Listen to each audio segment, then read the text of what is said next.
পরের দিন আবার দেখা। দুর্যোধন যেই না বলেছেন কোথা যাও হে পবন নন্দন, ভীম আমার আস্তে আস্তে করে একটু কাছে এসে দুর্যোধনের কানের কাছে চিৎকার করে বলে উঠলেন, কোথা যাও হে ছাগের নন্দন। যখনই বলেছেন ছাগের নন্দন, দুর্যোধন স্থির থাকতে পারলেন না।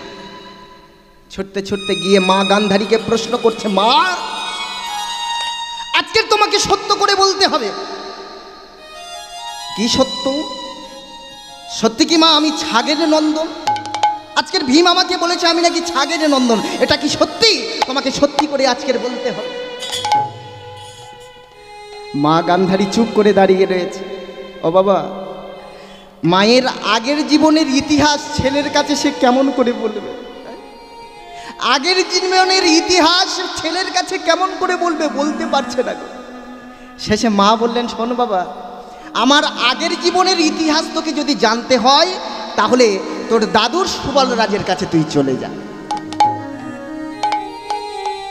সুবল রাজের কাছে গিয়েছে। সুবল রাজের কাছে গিয়ে জিজ্ঞাসা করছে, দাদু আয় ভাই, আয় আয় ভিতরে আয়।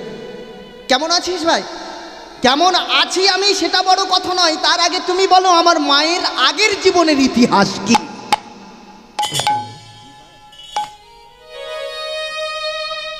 আগের জীবনের ইতিহাস কি তুমি একটু পরিষ্কার করে বলো দাদা।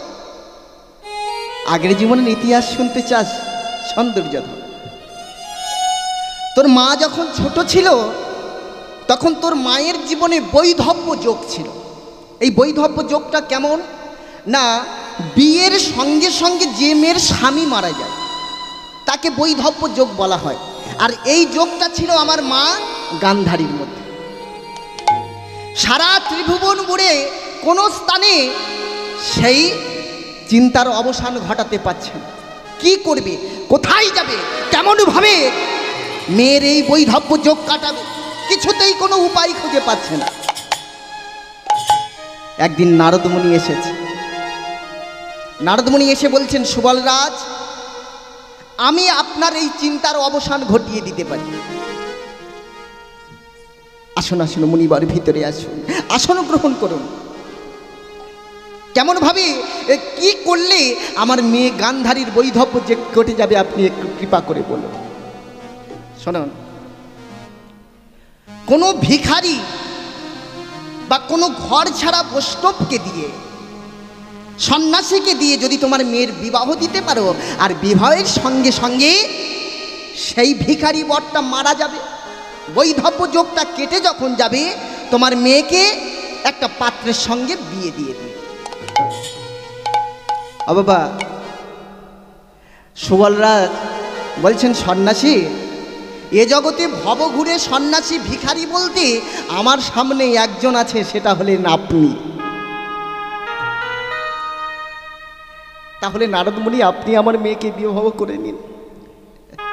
সঙ্গে সঙ্গে নারদমুনি বললেন, সুবল রাজ, আমি তোমার চিন্তার অবসান ঘটাতে এসেছি, আর তুমি কিনা আমার মৃত্যুর কারণ খুঁজে দিচ্ছ। আমি তোমার চিন্তার অবসান ঘটিয়ে দেব বলে এসেছি, আর তুমি আমার মৃত্যুর কারণটা খুঁজে দিচ্ছ। শোনো, উপায় একটা রয়েছে। কি উপায়? তোমার সৈন্যদের বলো বাজার থেকে একটা পাঁঠা কিনে আনবে।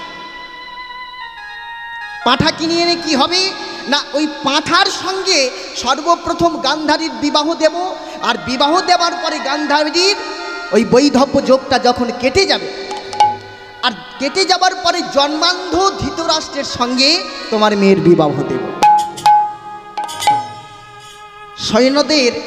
সৈন্যরা ওই পাঁঠাটা কিনে এনেছেন বাবা, আর ঠিক সময় মতো বিবাহ দেওয়া হয়েছে পাঁঠার সঙ্গে। আর পাঁঠার সঙ্গে যখন বিবাহ দেওয়া হয়েছে, আর সঙ্গে সঙ্গে ওই পাঁঠা বরটা মারা গেছে। মারা গেলে ওই বৈধব্য যোগটা যখন কেটে গেল, সঙ্গে সঙ্গে ওই জন্মান্ধ ধৃতরাষ্ট্রের সঙ্গে গান্ধারী মায়ের বিবাহ দেওয়া হয়ে গেল। দুর্যোধন বিরক্ত বোধ করে ছুটতে ছুটতে বাড়িতে চলে এসে ভাই দুঃশাসনকে ডাকছে, দুঃশাসন,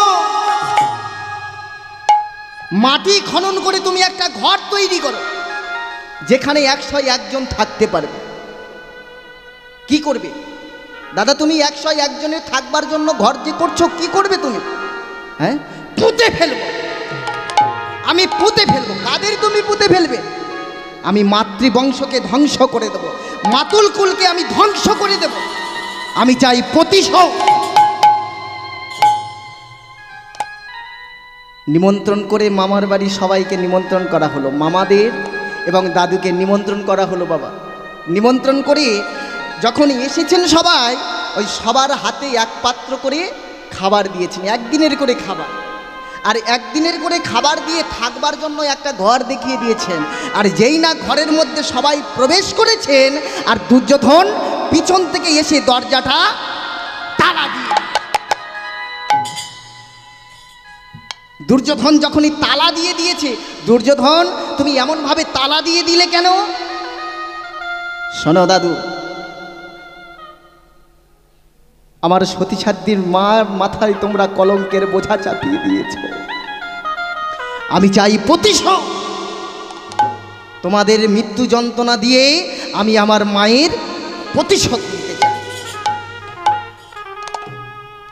ও বাবা, সুবলরাজ সমস্ত ছেলেদের এক জায়গায় করেছে। এই শোনো শোনো, এই খাবারে কেউ হাত দেবে না। কেন বাবা? এই যে 101 জনের খাবার আমাদেরকে দিয়েছে, এই খাবারে কেউ হাত দেবে না। তার আগে তোমরা বলো, তোমাদের মধ্যে কে পারবে এর প্রতিশোধ নিতে? কে পারবে এর প্রতিশোধ নিতে? তোমরা বলো। কোন শাস্ত্রে লেখা রয়েছে বাবা ছোট ছেলে, আর কোন গ্রন্থে লেখা রয়েছে বড় ছেলে। আমি ছোট ছেলের কথা বলছি। এমন সময় সবার পিছন থেকে শকুনি উঠে দাঁড়িয়ে বলছে, বাবা এই অন্যায়ের আমি প্রতিশোধ নেব, এই অন্যায়ের আমি প্রতিশোধ নেব। বাবা তুই প্রতিশোধ নেবে? আয় আমার বুকে। সুবলরাজ শকুনিকে বুকে জড়িয়ে ধরেছে। শকুনিকে বুকে জড়িয়ে ধরে বলছে, শকুনি বল না বাবা, বল না তুই এর প্রতিশোধ নিবি, তুই এর সঠিক প্রতিশোধ তুই নিবি। শকুনি বলছে, বাবা প্রয়োজন যদি হয় আমি ওই কুরু বংশকে ধ্বংস করে দেব। প্রতিশোধ কি বলছো? প্রয়োজন যদি হয় আমি ওই কুরু বংশকে ধ্বংস করে দেব। দুর্যোধন, ওই দুর্যোধনের বংশকে তুই ধ্বংস করে দিবি, তুই আমাকে কথা দে। আর এই নে আমাদের সবার খাবারগুলো তুই এক একটা দিন করে খেয়ে তুই বেঁচে থাকি। না খেতে পেয়ে বাবা এক একটা করে ছেলে সুবলরাজের কোলের উপর মারা গেল। 99টা ছেলে সুবলরাজের কোলের উপরে মারা গেল। আস্তে আস্তে সুবলরাজও মৃত্যুর কোলে ঢলে পড়ছে। বাবা সুবলরাজ শকুনিকে ডেকে বলছে, শকুনি আমার মৃত্যুর পরে আমার হাড় দিয়ে তৈরি করবি পাশা, আর এই পাশা হবে ওই কৌরবদের বংশের ধ্বংসের কারণ। এক সময় সুবলরাজও মৃত্যুর কোলে ঢলে পড়েছে, সুবলরাজও মারা গেল। বাবা একটা মানুষ না খেয়ে একদিন দুদিন বেঁচে থাকতে পারে, কিন্তু একটা মানুষ যদি জল না খেতে পারে সে কতক্ষণ বেঁচে থাকবে গো বাবা? শকুনি ক্ষুধার জ্বালায় ওই শুকনো খাবারগুলোকে খাচ্ছে, ওই শুকনো খাবারগুলোকে খাওয়ার পরে পিপাসার্ত তৃষ্ণার্ত, জল কোথায় পাবে বাবা? শকুনি কোনো উপায় না খুঁজে পেয়ে নিজের এই চামড়াগুলোকে ছিঁড়ে আস্তে আস্তে করে ওই চামড়া, ওই হাতটা নিয়ে চামড়াগুলোকে সরিয়ে দিয়ে রক্ত ঝরছে, সেই রক্ত পান করে নিজের জীবন পান করছে। এক একটা দিন করে কাটে, শকুনির দেহে আর কোনো রক্ত নেই। ওই শেষে উপায় না খুঁজে পেয়ে বেঁচে থাকবার তাগিদে শকুনি করলেন কি বাবা, ওই যে পচা দেহ মাংসগুলো যে রয়েছে নিগড়ে নিগড়ে সেই রসগুলোকে পান করছে। ভাইগুলোর সুবল রাজের ওই পচা মাংসগুলোকে নিগড়ে ওই রসগুলোকে নিজে পান করে নিজের জীবন বাঁচিয়ে রাখছে। যখন 101টা দিন অতিক্রান্ত পেরিয়ে গেছে, এমন সময় বাবা দুর্যোধন এসে দরজাটা খুলে দিয়েছে। দুর্যোধন ভিতরে তাকিয়ে দেখছে সবাই মৃত শরীর নিয়ে পড়ে রয়েছে, মৃত অবস্থায় পড়ে রয়েছে। এত পচা গন্ধ বেরোচ্ছে, দুর্যোধন সেখানে থাকতে পারছে না, নাকে হাত চাপা দিয়ে সেখান থেকে চলে গেছে। ও বাবা, কিন্তু দুর্যোধন তো জানে না একজন সেখানে বেঁচে রয়েছে, সবার পিছনে লুকিয়ে রয়েছে শকুনি। আর ওই দরজাটা যখনই খোলা পেয়েছে বাবা, শকুনি সুযোগ বুঝে বেরিয়ে পড়েছে দরজা দিয়ে। পরের দিন প্রাত ভ্রমণে বেরিয়েছেন দুর্যোধন। আর দুর্যোধন প্রাত ভ্রমণে বেরিয়ে যখন প্রস্রাব পেয়েছে, ওই প্রস্রাব করবার জন্য দাঁড়িয়েছেন। আর ওই প্রস্রাব করার সময় বাবা একটা চারা তেঁতুল গাছ, একটা বাচ্চা তেঁতুল গাছ ওই প্রস্রাবের ফলে উপড়ে গেছে। যখনই উপড়ে গেছে, দুর্যোধন মনে মনে চিন্তা করলেন, এর যদি সঠিক কেউ উত্তর দিতে পারে তাহলে তার মন্ত্রণায় আমি আমার রাজ্য চালাবো। কেউ যদি এর সঠিক উত্তর দিতে পারে। ও বাবা, সবাই এলো, একে একে সবাই এলো, এসে কেউ এর সঠিক উত্তর দিতে পারলো না। শেষে ওই খবরটা চলে গেল শকুনির কাছে। যখন শকুনির কাছে চলে গেল, ওই চাদর ঢাকা দিয়ে সারা শরীর ঢেকে নিয়ে শকুনি এসে বলছে, মহারাজ, এর সঠিক উত্তর আমি আপনাকে দিতে পারি, এর সঠিক উত্তর আমি আপনাকে দিতে পারি। আপনি দিতে পারবেন? আপনি যদি এর সঠিক উত্তর দিতে পারেন তাহলে আপনার মন্ত্রণায় আমি আমার রাজ্যকে চালাবো। এই যে আমি প্রস্রাব করেছি, এই প্রস্রাবের ফলে ওই চারা তেঁতুল গাছটা উপড়ে গেছে, এর মূল কারণ কি? বললেন, মহারাজ, এর মূল কারণ হলো শত্রুকে মারতে গেলে আপনাকে ওই চারা অবস্থায়, ছোট অবস্থায় মারতে হবে। আর শত্রু যখন বড় হয়ে যাবে তখন আপনি তাকে শেষ করতে পারবেন না। ওই তেঁতুল গাছটা চারা ছিল বলে আপনার প্রস্রাবের ফলে উপড়ে গেছে, কিন্তু তেঁতুল গাছটা যদি বড় হয়ে থাকতো তাহলে আপনার প্রস্রাবে কিছু আসতো যেত না। সঙ্গে সঙ্গে দুর্যোধন বললেন, আপনি ঠিক বলেছেন, আজকের থেকে আপনার মন্ত্রণায় আমি আমার রাজ্য চালাবো। কিন্তু আপনার মন্ত্রণায় আমি রাজ্য চালাবো, কিন্তু আপনার মুখটা যদি না আমি একবার দেখতে পাই। হ্যাঁ, এই চাদরটাকে সরিয়ে দাও, চাদরটাকে সরিয়ে দাও, আমি আপনার মুখটাকে দেখতে চাই। ও বাবা, যেই আস্তে আস্তে করে ওই চাদর থেকে শকুনি মুখটা সরিয়েছে, শকুনিকে দেখতে পেয়ে দুর্যোধন বললেন, মামা।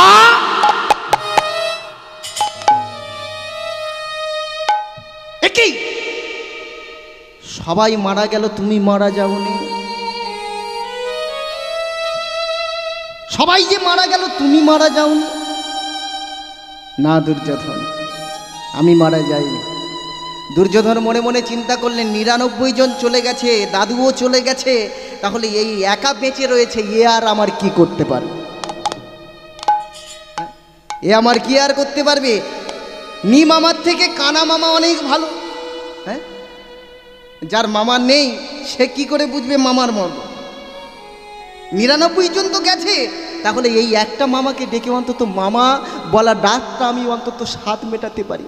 হ্যাঁ, ঠিক আছে মামা, আজকের থেকে তোমার মন্ত্রণাতে আমি আমার রাজ্যকে চালাবো। সেই দিন থেকে শুরু হয়ে গেল দুর্যোধনের বংশের ধ্বংসের কারণ। একটু একটু করে ওই শকুনির মন্ত্রণাতে দুর্যোধন নিজের বংশকে ধ্বংসের দিকে ঠেলে দিচ্ছে বাবা। একটা সময় এমন এলো, দুর্যোধনের বংশ শেষ হয়ে গেল। যখন দুর্যোধনের বংশ শেষ, কৌরব বংশ শেষ, শকুনি গিয়ে কৃষ্ণের সামনে দাঁড়িয়েছে। দয়াময়, সবাই যে আমাকে বলে আমি নাকি মহাভারতের অভিশপ্ত নায়ক। সত্যি কি আমি মহাভারতের অভিশপ্ত নায়ক ছিলাম প্রভু? ভগবান বললেন, তুমি অভিশপ্ত কি? অভিশপ্ত নয় তো কি আমি অভিশপ্ত?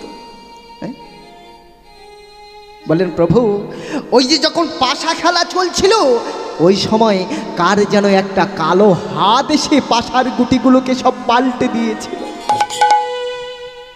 যখনই বলেছেন কার কালো হাত এসে পাশার গুটিকে পাল্টে দিয়েছে, ভগবান কৃষ্ণ আমার করেছেন কি বাবা? ভগবান কৃষ্ণ নিজের হাত নিয়ে শকুনির মুখটাকে চেপে দিয়েছে। শকুনি, ধীরে ধীরে ধীরে। ওই হাতটা আর অন্য কারণ নয় শকুনি, ওই হাতটা আমার নিজের হাত। এ জগৎ সংসারে সবাইকে দিয়ে আমি করিয়ে নিয়ে, আমি তো নিজে কিছু করি না, সবাইকে দিয়েই আমি করিয়ে নিই। তাহলে বাবা, ভগবানের কাছে যদি আমরা কোনো পাপ করি, সেই পাপের শাস্তি ভগবান নিজে হাতে দেন না, সেই পাপের শাস্তি আমাদেরকে দিয়েই তিনি করিয়ে নেন। তাহলে বাবা, আজকের দিনে ভেবে দেখুন, ঘিয়ের দাম ১,৫০০ টাকা, মাখনের দাম ২,০০০ টাকা, সন্দেশের দাম ২০০ টাকা। এরা সবাই যদি বলে দুধের দাম মাত্র ৪০ টাকা, দুধের সাথে কোনো সম্পর্ক রাখবো না, তাহলে কি হবে বাবা? এ জগৎ সংসারে ঘি, মাখন, ক্ষীর ছাড়া আর কিছুই তৈরি হবে না। ঠিক তেমন এ জগতের বুকে আপনি যাকে ভজুন না কেন, কালী, শিব, দুর্গা, যাকে ভজুন না কেন, ওই কৃষ্ণ ছাড়া উৎপত্তি সম্ভব নয়। তাই বাবা ভগবান বলেছেন, কিছুই না, শুধু দুটি বাহু তুলে আমার নাম জপ করো, আর কিছু করতে লাগবে না। তাই বাবা সবাই মিলে আমরা হাতে হাতে করতালি দিতে দিতে সবাই মিলে আমরা সেই নাম জপ করব। তোমরা জপে যাও নামের মালা, জপে যাও নামের মালা সর্বদাই অন্তরে রে,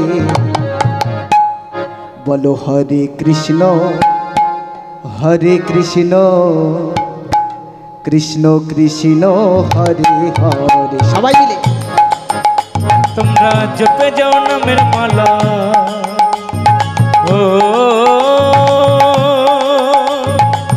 জপে যাও নামের মালা সর্বদা অন্তরে রে, বলো হরে কৃষ্ণ কৃষ্ণ কৃষ্ণ হরে হরে, হরে রাম রাম রাম হরে হরে। তোমরা জপে যাও নামের মালা, জপে যাও নামের মালা সর্বদাই অন্তরে রে, বলো হরে কৃষ্ণ কৃষ্ণ কৃষ্ণ হরে হরে,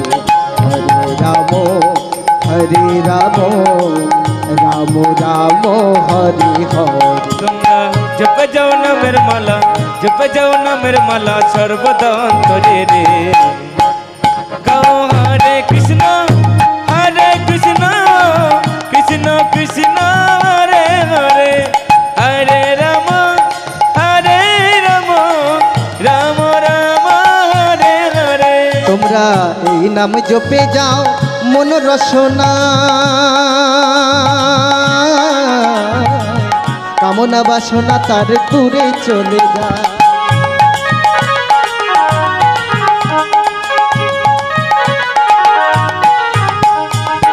এই নাম জপে যাও মন রসনা, কামনা বাসনা সবার দূরে চলে যায়।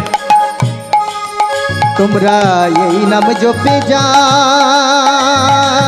মন রসনা, কামনা বাসনা তার দূরে চলে যায়। নিতাই গৌর হরি বল। এই নাম জপে যাও মন রসনা, কামনা ভালোবাসনা সবার দূরে চলে যায়। এই নামের গুণে অন্ধ জনে, নামের গুণে অন্ধ জলে, নামের গুণে অন্ধ জনে বোবা কথা বলে রে। উলুধ্বনি বলো হরে কৃষ্ণ কৃষ্ণ কৃষ্ণ কৃষ্ণ হরে হরে, হরে রাম রাম রাম হরে হরে, হরে কৃষ্ণ কৃষ্ণ কৃষ্ণ হরে হরে, হরে রাম রাম রাম হরে হরে। শিব হরিনাম করছে, কালীও হরিনাম করছে, দুর্গাও হরিনাম করছে বাবা। সবাইয়ের ভজনের একটাই ব্যক্তি যিনি আমার কৃষ্ণ ভগবান। কিন্তু বাবা এত সহজ পদ্ধতিতে ভগবান আমাদেরকে ডাকবার সুযোগ করে দিয়েছে, অথচ আমরা তাকে ডাকতে পারছি না। পশু যেমন আচরণ করছে, মানুষও ঠিক তেমন আচরণ করছে। পশু রাত্রি জেগে বেড়ায়, মানুষও রাত্রি জেগে বেড়ায়। পশুর নাক কান হাত পা সব রয়েছে, মানুষেরও তো তাই রয়েছে। পশুরও বাচ্চা হয়, মানুষেরও বাচ্চা হয়, কিন্তু পশু আর মানুষ কেন? মানুষের আত্মতত্ত্ব বিচার রয়েছে আর পশুর আত্মতত্ত্ব বিচার নাই। কিন্তু মানুষের আত্মতত্ত্ব বিচার থাকা সত্ত্বেও যে মানুষ আত্মতত্ত্ব সন্ধান করবে না, তাকে শাস্ত্রে বলছে তাকে কুকুর বললেও কিছু এসে যাবে না।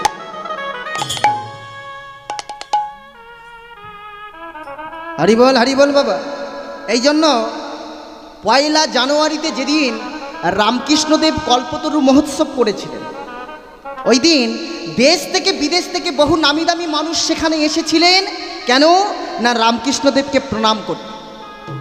যখন রামকৃষ্ণদেবকে প্রণাম করলেন বাবা, উনি কিন্তু পৃথক পৃথকভাবে কাউকে আশীর্বাদ করেন, সবাইকে একটাই আশীর্বাদ করেছিলেন, কি না? তোমার চৈতন্য হোক, তোমার চৈতন্য হোক। কেন না? রামকৃষ্ণদেব জানতেন তুমি ডাক্তার হয়েছো, তুমি ইঞ্জিনিয়ার হয়েছো, তুমি বৈজ্ঞানিক হয়েছো, কিন্তু তোমার মধ্যে চৈতন্য জ্ঞান হয়নি। আর তোমার মধ্যে চৈতন্য জ্ঞান হয়নি বলে তোমরা শ্রী চৈতন্যকে চিনতে শেখো।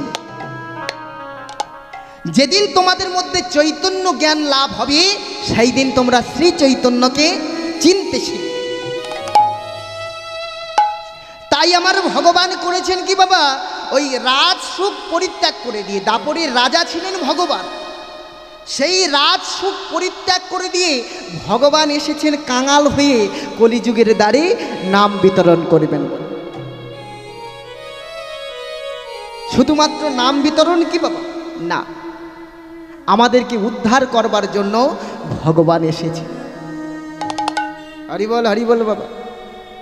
একটা কুকুর নাম করে, একটা পাখিও নাম করে, কিন্তু আমরা নাম করি না। হরি বল বাবা। প্রমাণ নেবেন? কুকুরের নাম করেছিল। এর জন্য চলে যেতে হবে নবদ্বীপে সমাজবাড়ি আশ্রমে। ওই সমাজবাড়ি আশ্রমে আমার করেছেন কি, ওই রাধারমন দাস বাবাজি যখন ভজন সেরে এক দরজা দিয়ে আর এক দরজায় যাচ্ছেন, আর এমন সময় ওই রাধারমন দাস বাবাজি লক্ষ্য করে দেখলেন একটা মেয়ে কুকুর ধুলার উপরে গড়াগড়ি দিচ্ছে। ওই যে মন্দিরের মধ্যে একবার প্রবেশ করেছেন, জীবনে আর কোনোদিন বাহির হয়। একাদশী করতেন বৈষ্ণবেরা, সঙ্গে সঙ্গে ওই কুকুরটাও একাদশী করতেন, যে কুকুরটার নাম ছিল ভক্তিমান। যেদিন উনি দেহ রাখলেন, ওই দিন রাধারমন দাস বাবাজি হাজার হাজার বৈষ্ণবকে আমন্ত্রণ করেছিলেন, সেবা দিয়েছিলেন। এই যে বাবা বৈষ্ণব, এই কথাটার মর্মই এখনো পর্যন্ত আমরা বুঝলাম না মানুষ। এই বৈষ্ণব কথাটার মর্যাদা আমরা লঙ্ঘন করে দিচ্ছি। কিছু আমাদের মতো কিছু অধম কীর্তনিয়ারা এমনভাবে প্রচার করছে এই বৈষ্ণব কথাটাকে দিয়ে, আমরা সাধারণ মানুষ আর বৈষ্ণব বলে পরের দিনে আর কিছু মানব না। এমন যুক্তি দিয়ে বৈষ্ণব কথাটাকে আমাদের মধ্যে তুলে ধরছেন, যাতে করে আমরা ভবিষ্যতে বৈষ্ণব কি এটা আমরা ভুলে যাব। হরি বল বাবা। বৈষ্ণব হওয়া অত সোজা নয়। হ্যাঁ, এখনকার দিনে আমরা কীর্তনিয়ারা বলুন আর আমরা সাধারণ মানুষরা বলুন বাবা, ওই সারাক্ষণ দেখবেন ওই বৈষ্ণবদের ফুটো খুঁজতে ব্যস্ত, সারাক্ষণ বৈষ্ণবদের ছিদ্র খুঁজতে আমরা ব্যস্ত থাকি। বৈষ্ণব এই করেছে, বৈষ্ণব ওই করেছে, কিন্তু আমরা ভেবে দেখলাম না যে আমরা নিজেদের চরিত্রই এখনো পর্যন্ত ঠিক করতে পারলাম না, আমরা শুধু বৈষ্ণবদের ধরে টানাটানি। আগে আমি নিজের চরিত্রকে ঠিক করব, তারপরেই আমি অপরকে বলবো। মহাপ্রভু বলেছেন, নিজে আচরি ধর্ম অপরকে শেখা। আমি আমার নিজের চরিত্রকে ঠিক করতে পারলাম না, আমি তাহলে কি করে অপরকে শেখাবো? হরি বল বাবা। বৈষ্ণব কথাটাকে অত আপনারা ছোটভাবে নেবেন না। বৈষ্ণব, হরি বল বাবা। এই বৈষ্ণব অপমান করেছিল বলে চপল গোপালের কি হয়েছিল গো? হ্যাঁ, শ্রীবাস অঙ্গনের মাঝে, শ্রীবাস অঙ্গনের ওই দরজাতে পাঁঠার মাথা ঝুলিয়ে রেখেছিল। তার বিনিময়ে কি হলো চপল গোপালের? না, চপল গোপালের কুষ্ঠ ব্যাধি হলো। কুষ্ঠ ব্যাধির জ্বালা যন্ত্রণা সইতে না পেরে ধুলার উপরে লুণ্ঠিত হয়ে নিস্তারিণীকে ডাকছে, নিস্তারিণী, নিস্তারিণী, নিস্তারিণী, আমাকে একটু জল দাও নিস্তারিণী। ও বাবা, দিয়েছিল জল? হ্যাঁ, দিয়েছিল। হরি বল বাবা। শেষে নিস্তারিণী ওই জল দিয়েই ওই যে বাপের বাড়ি চলে গেল, আর আসেন। হ্যাঁ, আবার যখন সেরে গিয়েছিল তখন এসেছিল। চপল গোপাল কোনো উপায় না খুঁজে পেয়ে, ওই যে একটা শাস্ত্রে লেখা রয়েছে গঙ্গাতে ঝাঁপ দিলে নাকি সব পাপ দূর হয়ে যায়, সেই মতো আমার চপল গোপাল গিয়ে ওই গঙ্গাতে যখনই ঝাঁপ দিতে যাবেন, সঙ্গে সঙ্গে গঙ্গা দূরে সরে চলে যায়।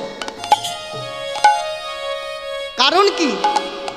মা গঙ্গা বললেন, এ জগতে সমস্ত পাপ আমি ধোয়াতে পারি, কিন্তু বৈষ্ণব চরণে যে পাপ করে, বৈষ্ণবকে যে অপমান করে, সেই পাপ আমি বহন করতে পারি না।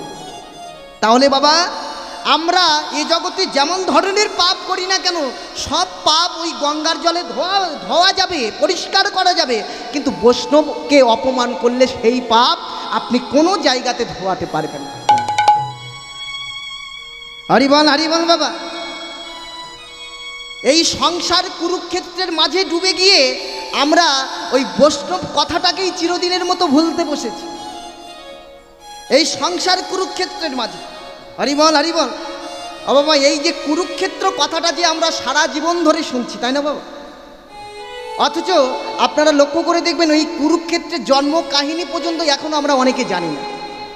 এই কুরুক্ষেত্রের জন্ম কেমন ভাবে হলো, এই কুরুক্ষেত্রের জন্ম কেমন ভাবে হলো একটু আমরা জানবো। হরি বল বাবা। এই কুরুক্ষেত্রের সর্বপ্রথম নাম ছিল সামন্তক পঞ্চক ভূমি। যদি হাতের কাছে খাতা কলম থাকে লিখে নিতে পারেন বাবা। এই কুরুক্ষেত্রের সর্বপ্রথম নাম ছিল সামন্তক পঞ্চক ভূমি।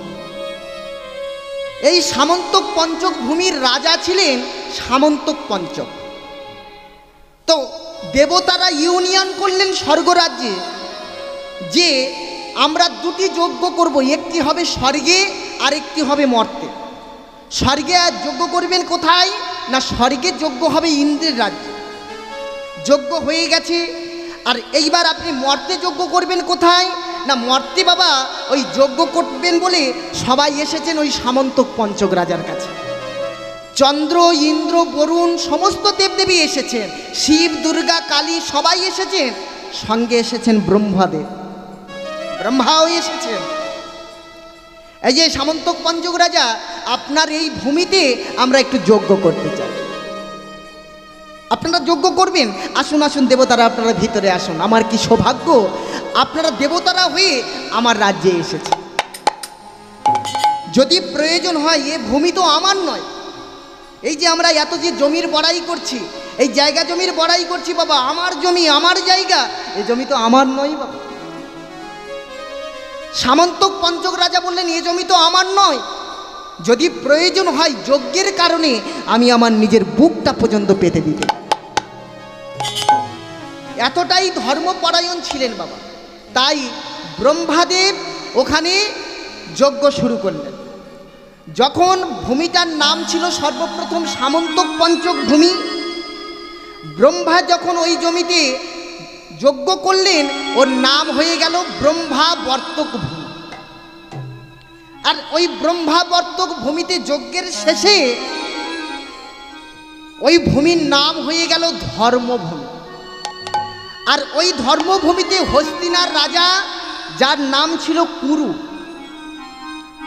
ওই হস্তিনার রাজা কুরু 100 বছর ধরে ওই ধর্মভূমিতে ধর্মক্ষেত্রে হাল চাষ করেছিল। কুরু রাজা যখন হাল চাষ করবার পরে 100 বছর ওই জমিতে দাঁড়িয়ে আমার কৃষ্ণকে সাধনা করেছিল। কৃষ্ণকে সাধনা করছেন, বলছেন দয়াময় আর কতকাল তুমি এমন করে যন্ত্রণা আমায় দেবে, আর কতকাল এত দুঃখ এত যন্ত্রণা আমায় সত্যি হবে দয়াময়, শুধু একটিবার করুণা করে তুমি আমায় দেখা দাও। আর কতকাল গিরিধারিলা আড়ালে আড়ালে রবে, তুমি আড়ালে আড়ালে রবে,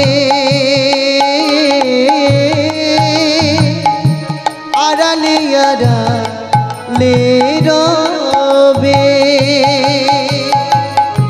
আর কতকাল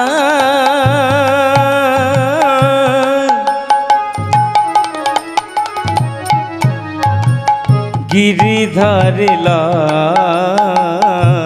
দয়াময় শুধু একটিবার তুমি আড়ালে আড়ালে রবে,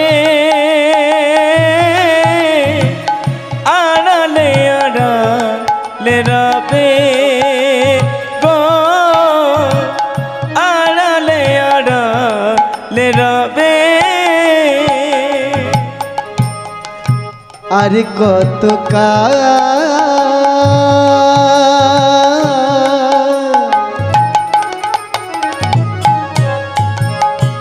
গিরিধারিলা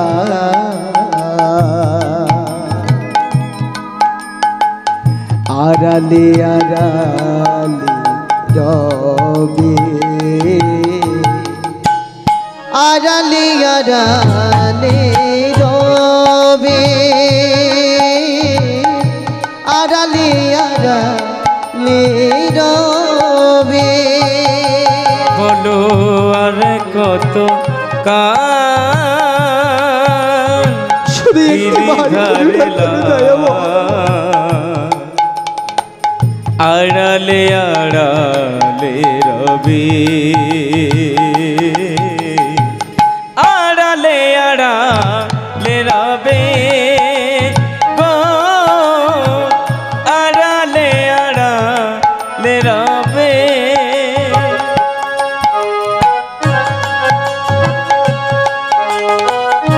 তোমাকে ডাকতে গেলে যে এত দুঃখ এত যন্ত্রণা সইতে হয় দয়াময়, আমার যে জানা ছিল না।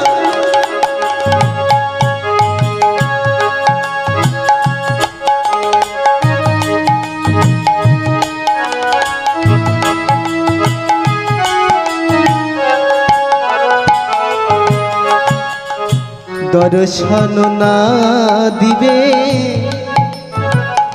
ওগো নিরুদয়ে,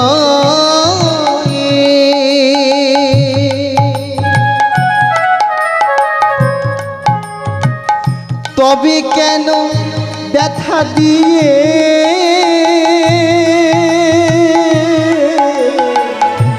ভরালে হৃদয় দয়াময়।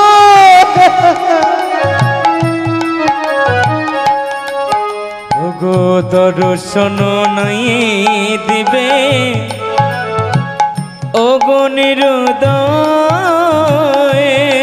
শুধু একটিবার করুণা করু দয়াময়, তবে কেন দেখা দিয়ে ভরালে হৃদয়ে। দর্শন না দিবে ওগো নিরুদয়ে, তবে কেন ব্যথা দিয়ে ভরালে হৃদয়ে। ওগো দর্শন নাই দিবে ওগো নিরুদয়ে, তবে কেন দেখা দিয়ে ভরালে হৃদয়ে। আকুল আমার মরুম বেলা, আকুল আমায় মরম বেলা, আকুল আমার মরুম বেলা, আকুল আমায় মরম বেলা। বারে বারে কেন যে কাঁদা ওগো দয়াময়, আড়ালে আড়ালে রবে, আড়ালে আড়ালে রবে। নিতাই গৌর হরিবোল হরিবোল। গিরিধারিলা আড়ালে আড়ালে রবে, আড়ালে আড়ালে রবে গো, আড়ালে আড়ালে রবে গো, আড়ালে আড়ালে রবে।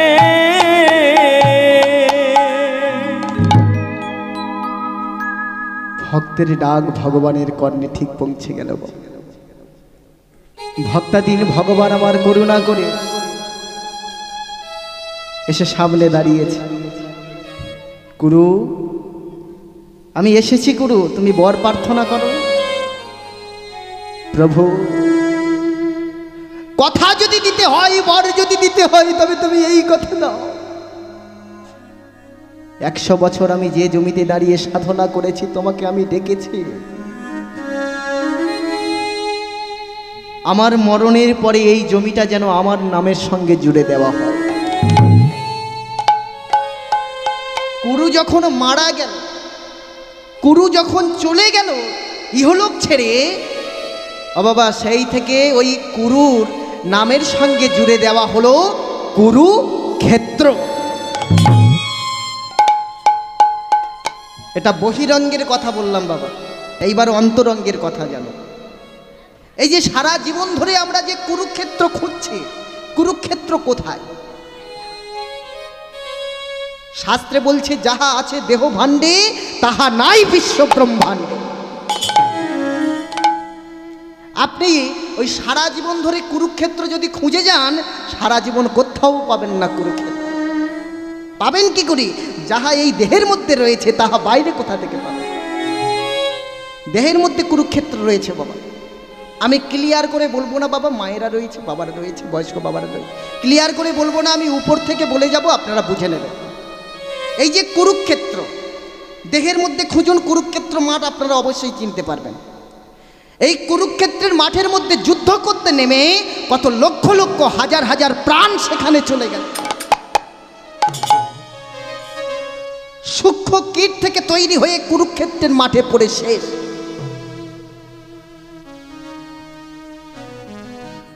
এই কুরুক্ষেত্রের মাঠে যুদ্ধ করতে নেমে যারা বেঁচে আছে তাদেরকে মৃত্যুঞ্জয় বলে। হরিবল হরিবল বাবা। যারা বেঁচে রয়েছে তারা কারা? আমরা, আপনারা। এই কুরুক্ষেত্রের মাঠে যুদ্ধ করতে নেমে বেঁচে রয়েছি যারা, তারা হলাম আমরা, আপনারা। এই কুরুক্ষেত্রের রথের সারথি হয়েছিলেন কে গো মা? এই কুরুক্ষেত্রের রথের সারথি হয়েছিলেন আমার কৃষ্ণ ভগবান। এই দেহের মধ্যে রথটি কোথায়? রথ হলো এই যে দেহ রথ। চালাচ্ছেন কে? আমার কৃষ্ণ ভগবান। 6টা ঘোড়া দিয়ে চালাচ্ছেন কৃষ্ণ ভগবান। ঘোড়া 6টা কি? কাম, ক্রোধ, লোভ, মদ, মোহ, মাৎসর্য। এই 6টা ঘোড়া আমাদের দেহকে চালাচ্ছে। আর যেদিন ওই রথ থেকে আমার কৃষ্ণ ভগবান নেমে গেলেন, ওই পরমাত্মাকে নেমে পরমাত্মা জীবাত্মাকে নিয়ে যখনই নেমে এলেন, ও বাবা দেহের অবস্থা কেমন হয়েছিল, রথের অবস্থা কেমন হয়েছিল, পুড়ে ছাই হয়ে গিয়েছে। আর যে রথটা আমার ভগবান চালাচ্ছিলেন, রথটার নাম কি ছিল বাবা একটু জোরে? কপিধ্বজ। কপিধ্বজ মানে কি? কপি মানে কি? বাতাস। বাতাস মানে পবনের নামে। হনুমানের বাবার নাম ছিল পবন, পবন পুত্র হনুমান। ওই পবনের, হনুমানের বাবা পবন, পবন ছাড়া যেমন কুরুক্ষেত্রের রথ চলেনি, ঠিক তেমন ওই বাতাস ছাড়া আমাদের এই দেহরথটাও চলবে না। যেদিন মনে করুন বাবা এই 5 মিনিট যদি আমাদের দেহ ছেড়ে যদি এই শ্বাস প্রশ্বাসটা চলে যায়, বেঁচে থাকতে পারবো আমরা? হ্যাঁ, আবার ফিরে এসে বলতে পারবো মা আমি এসেছি? না। ওই যে একটা কথা বলে না বাবা শাস্ত্রে, আসে যাই কয় না কথা, সেবা কেমন পড়ছি, বিনা টোপে মাছ গাথে না, সেবা কেমন পড়ছি। আমাদের দেহের মধ্যে সদাই সর্বদাই আসছে যাচ্ছে উঠছে নামছে, আসছে যাচ্ছে উঠছে নামছে, নিঃশ্বাস প্রশ্বাস। এই বাতাস ছাড়া যেমন কুরুক্ষেত্রের রথ চলেনি, তেমনি বাতাস ছাড়া আমাদের এই দেহ রথটাও চলবে না।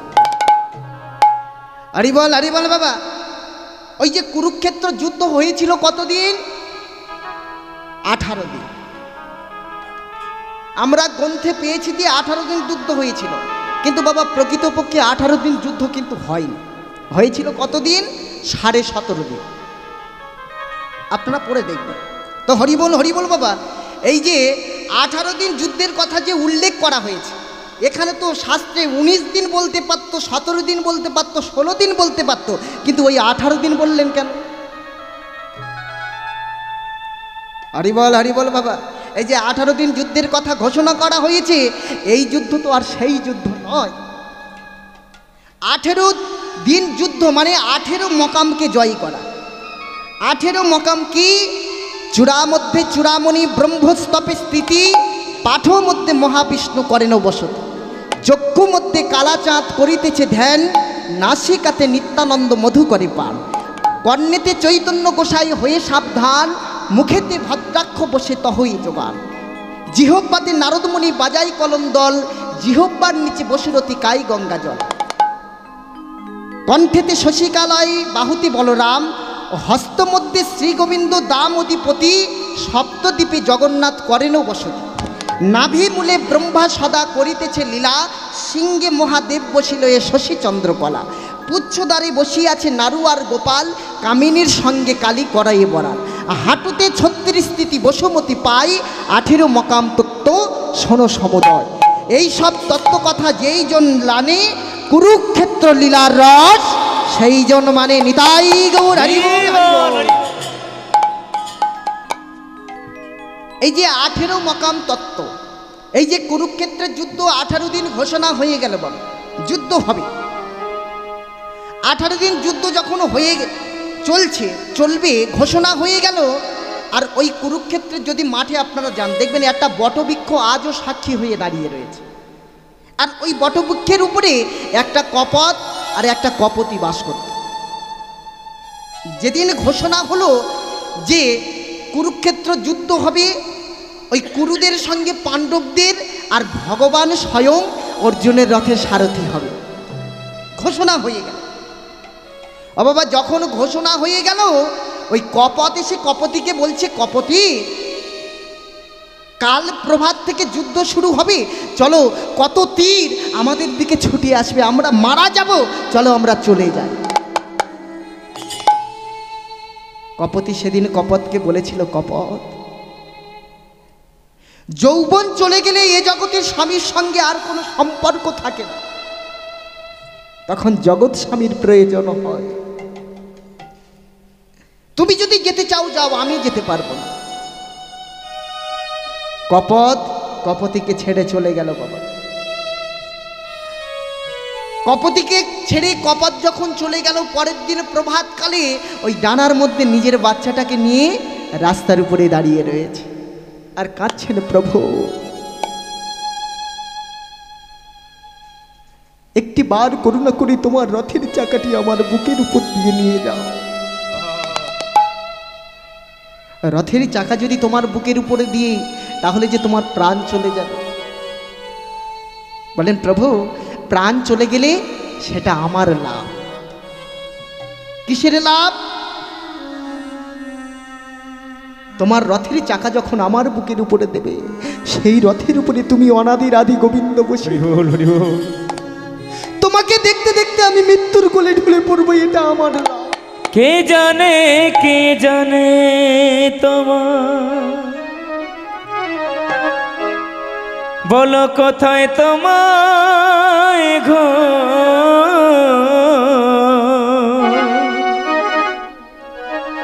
কে জানে তোমার, বলো কোথায় তোমায় ঘর।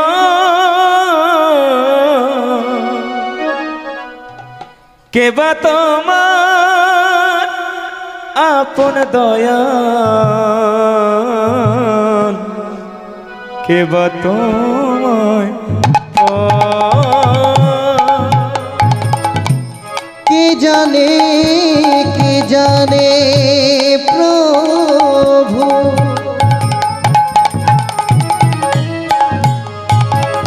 বলো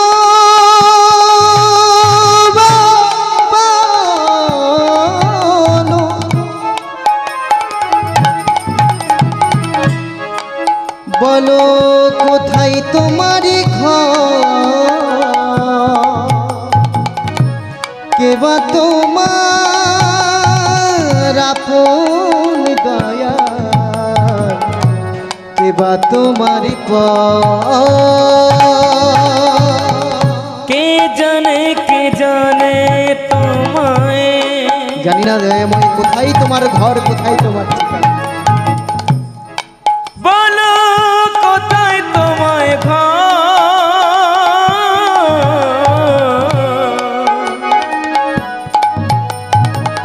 কে বা তোমার আপন দয়াল, কে বা তোমায়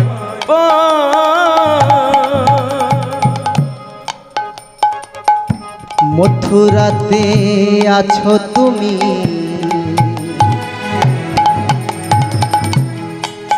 ওগো কানাই সাজিয়া।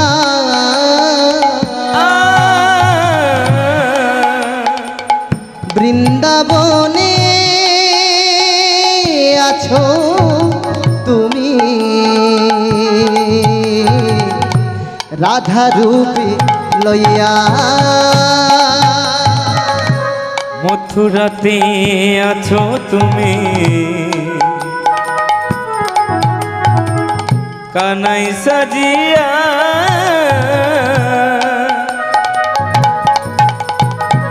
বৃন্দাবনে আছো তুমি, রাধা রূপ লইয়া। মথুরাতে আছো তুমি,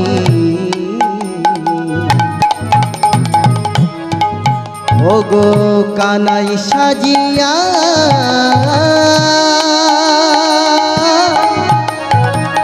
বৃন্দাবনে আছো তুমি, রাধা রূপে লইয়া। ও ভক্তে অঞ্জলি লও চরণে, ভক্তের অনিজলি লৌহ চরণে। ভক্তের অঞ্জলি লও চরণে, লহ চরণে। কে জানে তাই গৌর হরি বল হরি বল হরি বল। কোথায় তোমায় ঘর। কে জানে তোমার, কোথায় তোমায় ঘর। কে বা তোমার আপন দয়া, কে বা তোমায় ঘর।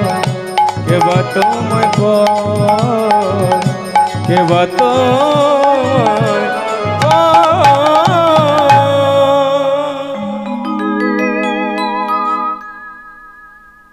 কুরুক্ষেত্রের যুদ্ধে অর্জুনের রথের সারথি হয়ে আমার ভগবান এসে দাঁড়িয়েছে ওই পাখিটার সামনে। রথে থেকে নেমে এসে ওই পাখিটার সামনে, কপতির সামনে এসে দাঁড়িয়েছে বাবা। ভগবান মনে মনে চিন্তা করলেন, একটা পাখি হয়ে আমার নাম করে, যে বলতে পারে না, যার বলার ভাষা নেই, সে আমার নাম ধরে কাঁদে। যাদেরকে আমি বদন দিলাম বলার, চলার জন্য সুন্দর পা দুটি দিলাম, তারা আমার নাম একবারও বলে না। যাদেরকে দিলাম তারা বলে না, কিন্তু যাদেরকে দিলাম না তারা আমার নাম করে। কপতির সামনে এসে দাঁড়িয়ে ভগবান করেছেন কি, ওই কুরুক্ষেত্রের যুদ্ধের একটা হাতির গলা থেকে একটা 80 মণ ঘন্টা কেটে এনে ওই পাখিটাকে বাঁচিয়ে রাখলেন 18 দিন। আচ্ছা বলুন তো বাবা, এগুলো বিশ্বাস করতে পারো? শাস্ত্রে বলছে যে একটা 80 মণ ঘন্টা কেটে এনে ভগবান ওই পাখিটাকে বাঁচিয়ে রেখেছিলেন 18 দিন। একটা হাতির গলায় যে 80 মণ ঘন্টা ছিল, আচ্ছা বলুন না বাবা, যে হাতিটার গলায় 80 মণ ঘন্টা ছিল, সেই হাতিটার ওজন কত ছিল? 80,000 লক্ষ মণ হবে। হ্যাঁ, 80 লক্ষ হাজার মণ হবে। এই জন্য চ্যাংড়া চেংড়িরা বলে কেতন কি সম্ভব। হরিবল হরিবল বাবা, আমরা বাইরের টুকু দেখে গেলাম, ভিতরের রস আস্বাদন করলাম না। দেখেছেন বাবা, নারকেল দেখেছেন, উপরে শক্ত আবরণ দিয়ে ঢাকা, কিন্তু ভিতর যখন আমরা ছাড়িয়ে নেব তার মধ্যে দেখব সুন্দর শ্বাস রয়েছে। ঠিক তেমন ভাবে বাবা, দুধেতে নমনী রয়েছে মন্থন করো ধীরে, মোক্ষ অর্থ ঢাকা রয়েছে গৌর অর্থ দিয়ে। শাস্ত্রের উপর দিয়ে আমরা যে পড়ে গেলাম, উপর দিয়ে পড়লে আমরা কিছু জানতে পারবো না। এখানে মহাজন সিদ্ধান্ত দিচ্ছেন, দেখুন 80 লক্ষ মণ, এটা সত্যি কি না? 80 ভগবান এই কুরুক্ষেত্রের যুদ্ধে 80 লক্ষটা দিয়েছেন আমার ভক্তের দিকে। লক্ষটা দিয়েছেন আমার ভক্তের দিকে। আর কি করেছেন? মনরূপ ঘন্টা দিয়ে, ওই 80 মণ ঘন্টা নয় বাবা, মনরূপ ঘন্টা দিয়ে আমার কুরুক্ষেত্রে ওই কপতিকে 18 দিন বাঁচিয়ে রেখেছেন। নিতাই গৌর হরি বল। এমন সিদ্ধান্ত আমার মহাজন দিয়েছেন, কিন্তু আমরা বুঝতে না পেরে আমরা পথভ্রষ্ট হব না কেন মা? হ্যাঁ, আমরা কেন পথভ্রষ্ট হব না বলতে পারেন? আমাদের মাথার উপরে যদি এমন ধর্ম প্রচারক, আমরা যে আপনাদের সামনে ধর্ম প্রচারক হিসাবে গেছেছি, ধর্মের যদি আমরা অপব্যবহার করি, আপনাদের সামনে যদি কথা যদি বলে যাই, তাহলে আপনারা তো বিভ্রান্ত হবেন। আমাদের দায়িত্ব হলো আপনাদের সঠিক পথ দেখানো, সঠিক সিদ্ধান্ত দেওয়া। কিন্তু আমরা যদি আপনাদের ভুল পথে চালনা করি, তাহলে আমরা সাধারণ মানুষ, আমরা কি জানতে পারি? তাহলে তো আমরা বিভ্রান্ত হয়ে যাব। হরিবল হরিবল বাবা, একটু লীলার মধ্যে প্রবেশ করি বাবা। তো হরিবল হরিবল, আজকের আমরা যে লীলাটি শুরু করব, যে লীলাটি আজকের আমরা শ্রবণ করব, এই লীলাটি, এই যে আমরা ভগবান ভগবান বলে এত চিৎকার করছি, আসল ভগবানকে আমরা কেউ কি দেখেছি বাবা? সত্যি করে বুকে হাত দিয়ে বলবেন, আসল ভগবানকে কেউ আমরা পেয়েছি বাবা? কেউ পাইনি। তাহলে যদি ভগবানকে না পেলাম, তাহলে বৃন্দাবন, মথুরা, নবদ্বীপে যাওয়ার কোনো প্রয়োজন কি রয়েছে? যে বৃন্দাবনে আমার ভগবান নেই, যে বৃন্দাবনে আমার কৃষ্ণ নেই, যে নবদ্বীপে আমার গৌর নেই, তাহলে সেখানে গিয়ে কি কোনো প্রয়োজন আছে? কোনো লাভ কি রয়েছে বাবা? যদি না ভগবানকে খুঁজে পেলাম, তাহলে ভগবান ভগবান বলে এত চিৎকার আমরা কেন করছি? হরিবল হরিবল বাবা, ভগবান রয়েছে। হ্যাঁ, ওই যে আমি প্রথমেই বললাম, ওই বাইরে খুঁজলে কিছু পাবেন না, ভিতরে খুঁজে দেখুন সব রয়েছে। হ্যাঁ, ভিতরটাকে খুঁজুন, ভিতরে রয়েছে আমাদের ভগবান। হরিবল হরিবল মা, এই যে ভগবান ওই দাপরে থেকে আমার কলিযুগের মাটিতে এলেন, এর কারণ কি? ভগবান নিজের থেকে এলেন নাকি? না, ভগবানকে নামিয়ে এনেছিলেন কে? অদ্বৈত আচার্য। একটা দুটো দিন নয়, 12টা বছর কেঁদে কেঁদে আমার প্রভুকে নামিয়ে এনেছিলেন অদ্বৈত আচার্য। এই অদ্বৈত আচার্য যে আমার ভগবানকে নামিয়ে এনেছিলেন, এই নামানোর পিছনে কিন্তু আর একজনের হাত রয়েছে। ভগবানকে নামানোর পিছনে আর একজনের হাত রয়েছে, শুধুমাত্র অদ্বৈত আচার্য নয়। তিনি কে? তিনি হলেন আমার অদ্বৈত আচার্যের গুরুদেব মাধবেন্দ্রপুরী মহারাজ। মাধবেন্দ্রপুরী মহারাজ স্ত্রী বিয়োগ হয়েছে, স্ত্রী মারা গেছেন, আর নিজের ওই ছেলেটিকে নিজের কোলে জড়িয়ে নিয়ে মনে মনে চিন্তা করছে, আমি যে ভগবানকে ভালোবাসি, আমি যে কৃষ্ণ নাম করব, কিন্তু আমি কৃষ্ণ নাম করতে পারছি না। কেন না, আমার এই ছেলেটির মায়ায় পড়ে আমি কৃষ্ণ ভুলে যাচ্ছি। তাই আমার ছেলেটিকে অদ্বৈতের কাছে রেখে আমি বৃন্দাবনে যাব, কৃষ্ণ সাধনা করব। অদ্বৈতকে ডেকে পাঠালেন। অদ্বৈত আচার্য এসে প্রণাম করলেন, গুরুদেব আপনি আমাকে স্মরণ করেছেন গুরুদেব। অদ্বৈত, আমার এই ছেলেটির মায়ায় পড়ে আমি কৃষ্ণ ভুলে যাচ্ছি, তাই আমি বৃন্দাবনে যাব কৃষ্ণকে সাধনা করতে, আর আমার এই ছেলেটিকে তোমার কাছে রেখে দাও। তুমি তোমার নিজের সন্তানের মতো করে তুমি মানুষ করো। হরিবল হরিবল বাবা। আজকের করেছেন কি, এই যে গুরুদেব চলে যাবেন, অদ্বৈত আচার্য গুরু বিচ্ছেদে পাগল হয়ে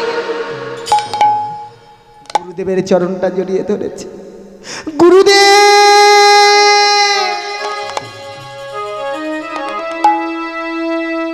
গুরুদেব আপনি আমাকে ছেড়ে চলে যাবেন গুরুদেব।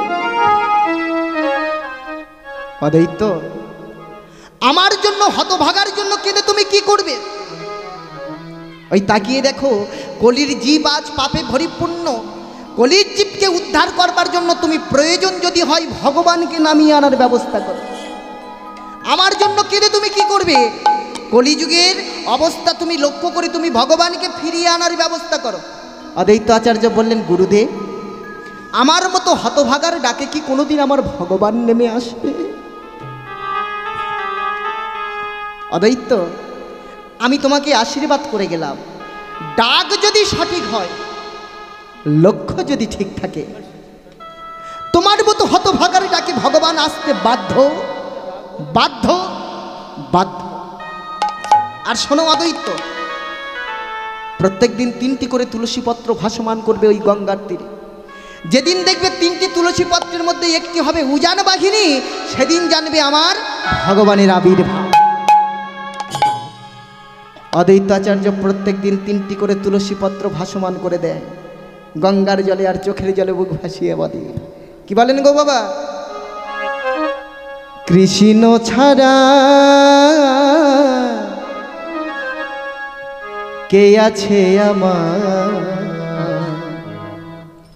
বিশ্ব চরাচর মাঝে, বিশ্ব চরাচর মাঝে। সবাই মিলে কৃষ্ণ ছাড়া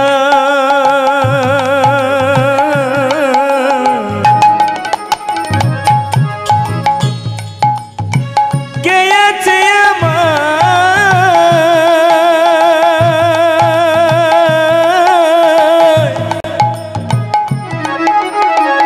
বিশ্ব চরাচর মাঝে, ও বিশ্ব চরাচর মাঝে।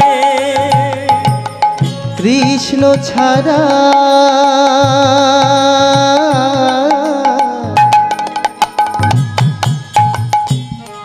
বলো কে আছে আমার,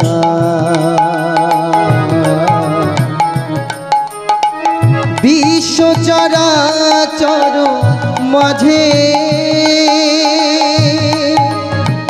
বিশ্ব চরাচর মাঝে। কৃষ্ণ ছাড়া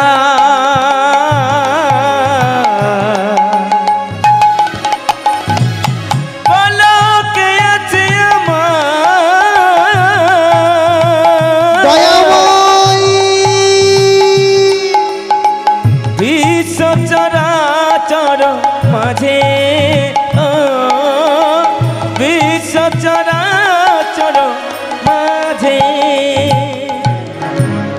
ছিল আমার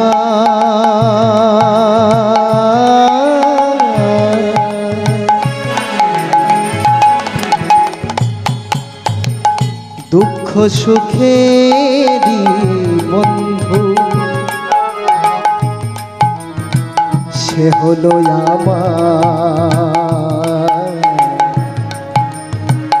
জীবন দুয়ারের সিন্ধু। যে ছিল আমার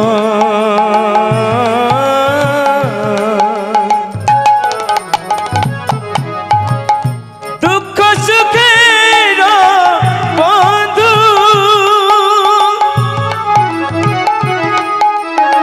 সে হলো আমার জীবন দুয়ারের সিন্ধু। যে ছিল আমার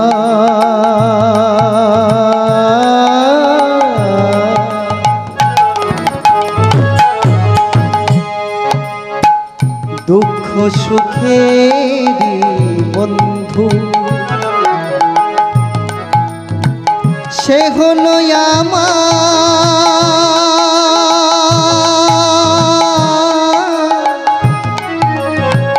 জীবন দুয়ারের সিন্ধু। যে ছিল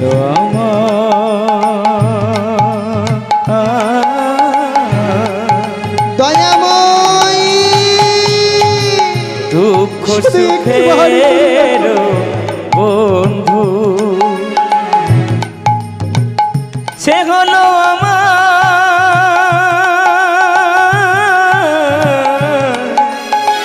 জীবন দুয়ারের সিন্ধু। বলো তারি নাম ভুলিতে কি পারি,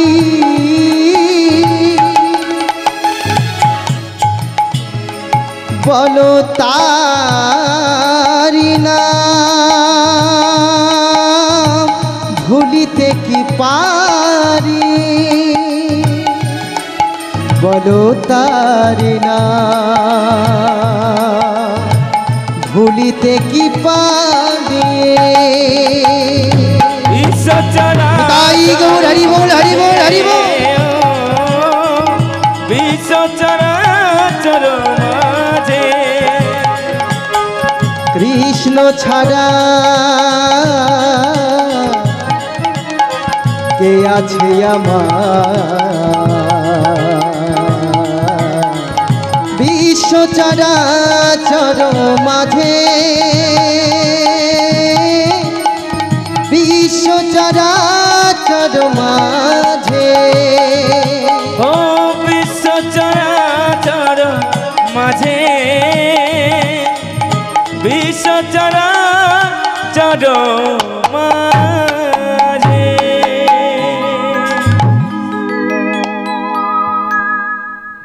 অদ্বৈত আচার্য চোখের জলে বুক ভাসিয়ে প্রত্যেক দিন 3টি করে তুলসী পত্র ভাসমান করতেন ওই গঙ্গার জল। আর প্রত্যেক দিন ওই 3টি করে তুলসী পত্র ভাসমান করতে করতে বাবা একদিন অদ্বৈতাচার্য লক্ষ্য করে দেখলেন ওই 3টি তুলসী পত্রের মধ্যে 2টি হয়েছে উজান বাহিনী, আর 2টি হয়েছে সুজান বাহিনী, আর 1টি হয়েছে উজান বাহিনী। যে তুলসী পত্রটি গঙ্গার গতির বিপরীতে যায় অদ্বৈত আচার্য নদীর তীর দিয়ে ছুটতে ছুটতে যায়। আর যে ঘাটে সতীমাতা অবগাহন করছিলেন সেই ঘাটে ওই সতীমাতা অবগাহন করছিলেন, আর ওই সতীমাতাকে 7 বার প্রদক্ষিণ করবার পরে ওই তুলসী পত্রটি মায়ের নাভির মধ্যে মিলিয়ে গিয়েছিল। তখন অদ্বৈত আচার্য বুঝতে পারলেন যে এই সতী মায়ের গর্ভে আমার ভগবান নেমে আসে। কিন্তু বাবা এখানে অদ্বৈত আচার্য একটা সিদ্ধান্ত দিলেন, কি সতী মায়ের গর্ভে যদি 5টা বা 6টা সন্তান হয় তাহলে সবগুলো সন্তান তো আর ভগবান হবে না। এ জগতে কেউ না জানুক, আমি তো জানি আমি সদাশিব। এ জগতে আমি অদ্বৈত আচার্য রূপে এসেছি, কিন্তু আমি তো শিব। কেউ না জানুক, আমি তো জানি। তাহলে যতবার সতীমাতা প্রণাম করবে, একটা করে সন্তানের জন্ম দেবে, ততবার আমি একবার করে গিয়ে ওই সন্তানগুলোকে প্রণাম করব। আমার প্রণাম সহ্য করতে পেরে যদি কোনো ছেলে বেঁচে থাকে তাহলে সে অরিজিনাল ভগবান, আর যদি মারা যায় তাহলে সে ডুপ্লিকেট ভগবান। কত সুন্দর সিদ্ধান্ত দিলেন দেখুন বাবা। যতবার সচিমাতা একটা করে সন্তানের জন্ম দেন ততবার অদ্বৈতাচার্য এসে প্রণাম করেন, আর প্রণামের ফলে সচিমায়ের প্রথমে আটটা কন্যা সন্তান মারা গেল। আচ্ছা বলুন তো মায়েরা, আমাদের কোনো মায়ের কোল থেকে যদি একটা সন্তান আমাদের হারিয়ে যায়, আমাদের মায়েদের কত কষ্ট হয়। আর সচিমায়ের আটটা কন্যা সন্তান মারা গিয়েছিল, সচিমায়ের কি কষ্ট হয়? হয়েছিল। কিন্তু বাবা শাস্ত্রে প্রবাদ রয়েছে, কাঁদালে কাঁদিতে হয়, কথা কভু মিথ্যা। এই সচিমাতাও একদিন কাঁদিয়েছিল, তাই তো আজকের সচিমাতাকে কাঁদতে হচ্ছে। কোন দিন কাঁদিয়েছিল গো বাবা? সেটা তো এ জন্মের কথা নয়। ত্রেতা যুগে যেদিন আমার ভগবান রামচন্দ্র বনবাসে চলে যাচ্ছে, আমার মা কৌশল্যা এক পাত্র দুগ্ধ এনে ভগবানের সামনে দিয়েছে। ওরে রাম, 14 বছরের মতো তুই আমাকে ছেড়ে চলে যাবি না। এই 14 বছরের মধ্যে তোকে তো আমি প্রাণ ভরে কোনোদিন আমি নিজে হাতে খাওয়াতে পারবো না। ওরে রাম, তাই আমি এক পাত্র দুগ্ধ এনেছি, তুই সেবা করে যা। আর যখনই ওই কৌশল্যা মা রামের হাতে দিতে যাবেন, এমন সময় মা কইকেই ছুটতে ছুটতে এসেই ওই দুগ্ধের পাত্র লাথি মেরে ফেলে দিয়েছে। সেদিন ভগবান রামচন্দ্র বাঁকা নয়নে তাকিয়ে বলেছিল, মা আজ তুমি সন্তানের মুখের দুগ্ধ কেড়ে নিলে। শোনো মা, এমন একটা দিন আসবে সেদিন তুমি আমাকে দিতে চাইবে, সেদিন আমি খাবো না। সেদিন তুমি আমাকে দিতে চাইবে, সেদিন আমি খাবো না। আজকে তুমি তোমার নিজের সন্তানের মুখের দুগ্ধ কেড়ে নিলে। তাই তো আজকের বাবা সচিমাতাকেও কাঁদতে হচ্ছে। প্রথমে আটটা কন্যা সন্তান মারা গেল, নবম গর্ভে এলেন আমার বিশ্বরূপ, সেও চলে গেল। পরে নিত্যানন্দের দেহের সঙ্গে বিলীন হয়ে গিয়েছিল বাবা। দশম গর্ভে এলেন আমার গৌর, আমার নিমাই, আমার ভগবান। আমার ভগবানকে জড়িয়ে ধরে সচিমাতা কাঁদছে, আরে নিমাই, আমার এক এক করে সব চলে গেছে, তুইও আমাকে ছেড়ে চলে যাবি। বলতে পারিস গৌর, তোকে আমি কোথায় আটকে রাখি বলতে পারিস? তাই জড়িয়ে ধরে সচিমাতা গৌরকে জড়িয়ে ধরে কাঁদছে। কেমন করে গো বাবা? ওরে আমার সোনার ময়না পাখি,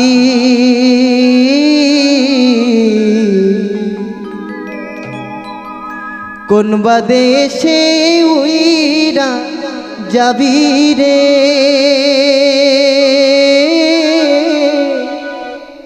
দিয়া মোর ফাঁকি রে আমার সোনার ময়না পাখি।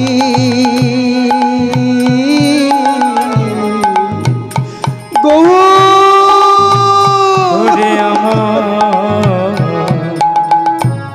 সোনার ময়না পাখি,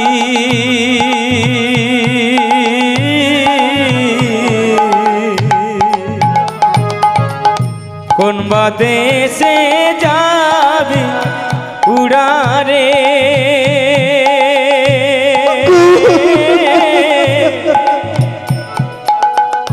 দিয়া আমার ফাঁকি রে আমার সোনার ময়না পাখি। ওরে আমার সোনার ময়না পাখি,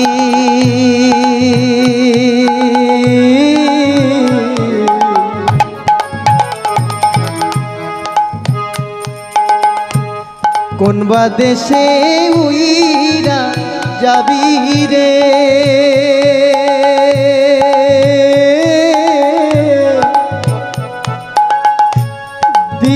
মোর থাকি রে আমার সোনার ময়না পাখি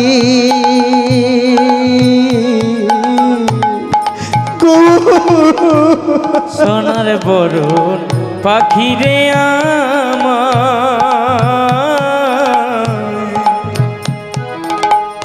কাজল বরণ পাখি আমি জানি গো সবাই আমাকে ছেড়ে চলে গেছে, তুইও আমাকে ছেড়ে চলে যা। সোনার বরণ পাখি রে আমার কাজল বরণ পাখি দিবানিসি মন চাই রে পাখি রে